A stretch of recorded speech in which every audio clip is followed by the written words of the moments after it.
আবারও চলে আসলাম বন্ধুরা নতুন এক ভিডিও নিয়ে। আজ তোমাদের আমি শিম চচ্চড়ি রান্না করে দেখাবো। তার জন্য দেখো শিম নিয়েছি, নারকেল কোড়া নিয়েছি, ধনেপাতা নিয়েছি, আর নিয়েছি সর্ষে, পোস্ত, কাঁচা লঙ্কা। এটা আমি শিলে বেটে নেব। তা চলো রান্নাটা শুরু করা যাক। আমি রান্নাটা সর্ষের তেলেই করব।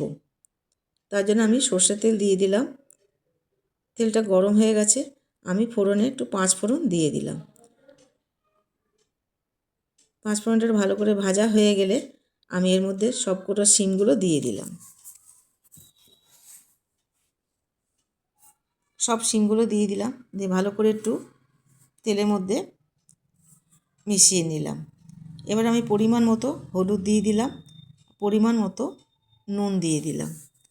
এবার আমি ভালো করে সব শিমগুলোকে এপিট ওপিট করে আমি ভেজে নেব। কড়ার মধ্যেই ভাজা হয়ে যাবে, আমি শিমগুলোকে আর আলাদাভাবে তুলে রাখবো না।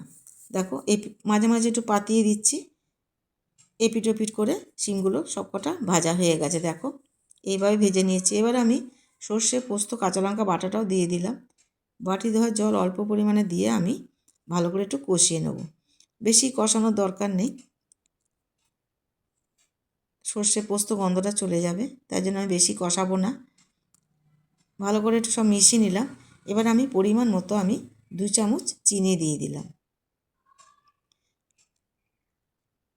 ভালো করে একটু মিশিয়ে নিলাম। দেখো এবার আমি নারকেল কোড়া দিয়ে দেবো এর মধ্যে। দেখো সব নারকেলগুলো আমি দিয়ে দিলাম।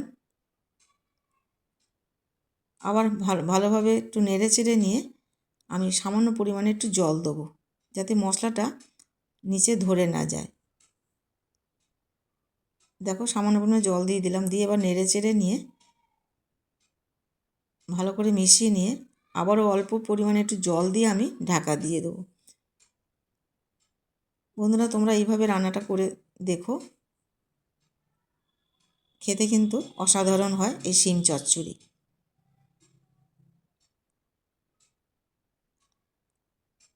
এবার আমি ঢাকা দিয়ে দিলাম 2 মিনিটের জন্য। বেশিক্ষণ লাগবে না রান্না করতে। দেখো ঢাকা খুলে দিলাম, হয়ে গেছে। এবার আমি নেড়ে চেড়ে ধনেপাতা দিয়ে আমি নামিয়ে নেব। তৈরি হয়ে গেল শিম চচ্চড়ি। তোমাদের যদি রান্নাটা দেখে ভালো লেগে থাকে তাহলে কমেন্ট করো, লাইক করো, আর সাবস্ক্রাইব করার জন্য অনুরোধ রইল। তোমরা ভালো থেকো, সুস্থ থেকো। ধন্যবাদ।